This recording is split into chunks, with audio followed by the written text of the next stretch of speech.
ନମସ୍କାର। ଦେଖନ୍ତୁ, ଆଗରୁ କିଛି ଲୋକ ବା ସମସ୍ତେ ପ୍ରାୟତଃ ମନ୍ଦିର ଯୋଉ ଆସୁଥିଲେ ସେମାନଙ୍କର ମନରେ ଗୋଟେ ଭକ୍ତି ଭାବ ଉଦ୍ଦେଶ୍ୟ ଥିଲା। ମନ୍ଦିର ଆସିବାର ଗୋଟେ ଉଦ୍ଦେଶ୍ୟ ଥିଲା, ଯୋଉ ଉଦ୍ଦେଶ୍ୟ ବହୁତ ଭଲ ଥିଲା। ଆଜିକାଲି ମନ୍ଦିର ଆସିବାର ଉଦ୍ଦେଶ୍ୟ ସମ୍ପୂର୍ଣ୍ଣ ଭାବରେ ବଦଳି ଯାଇଛି। କିଛି ଲୋକ ମନୋରଞ୍ଜନ ଉଦ୍ଦେଶ୍ୟରେ ଆସୁଛନ୍ତି, ଆଉ କିଛି ଲୋକ ନିଜର ବ୍ୟକ୍ତିଗତ ଉଦ୍ଦେଶ୍ୟକୁ ପୂର୍ଣ୍ଣ କରିବା ଉଦ୍ଦେଶ୍ୟରେ ଆସୁଛନ୍ତି। ଏଇ ଯୋଉ ମନୋରଞ୍ଜନ ଉଦ୍ଦେଶ୍ୟରେ ଯୋଉ ବ୍ୟକ୍ତିମାନେ ଆସୁଛନ୍ତି ସେମାନେ ଏକରେ ମନ୍ଦିରକୁ ମନ୍ଦିର ବୋଲି ଭାବୁନାହାନ୍ତି। ଆସୁଛନ୍ତି ମନ୍ଦିରରେ ମୁଣ୍ଡିଆଟେ ମାରି ଦଉଛନ୍ତି, କଣ ଯଦି ନଡିଆ କଦଳୀ ଆଣିକି ଭୋଗ କରିଦେଇକି ପଳଉଛନ୍ତି।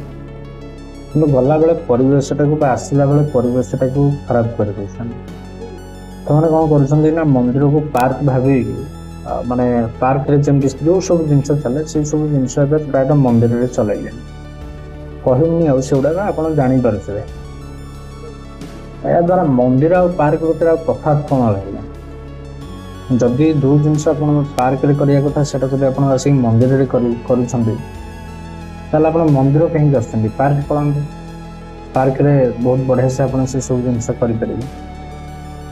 ମନ୍ଦିର ଗୋଟେ ଶାନ୍ତି ପରିବେଶ, ଏଠି ଧର୍ମ ବିଷୟରେ ଆଲୋଚନା ହୁଏ। ଏଠି ଗୋଟେ ମଣିଷ ନିଜକୁ ଭଗବାନଙ୍କ ସହିତ ଯୋଡି ହେବାକୁ ଚେଷ୍ଟା କରେ।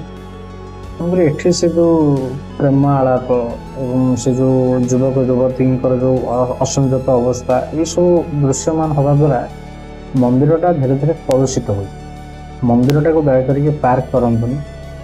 ଯଦି ଆପଣଙ୍କର ମନ୍ଦିର ଯିବାର ଉଦ୍ଦେଶ୍ୟ ନାହିଁ ତ ନ ଯାଆନ୍ତୁ, ମନା ନାହିଁ। କୌଣସି ବ୍ରାହ୍ମଣ ଆପଣଙ୍କ ଘରେ ଘରେ ଯାଇକି ଡାକୁନି ଯେ ସେ ଆପଣ ମନ୍ଦିର ଆସନ୍ତୁ, ଆପଣ ମନ୍ଦିର ଯାଆନ୍ତୁ, ମନ୍ଦିରକୁ ଆପଣ ପାର୍କ କରନ୍ତୁ ନାହିଁ।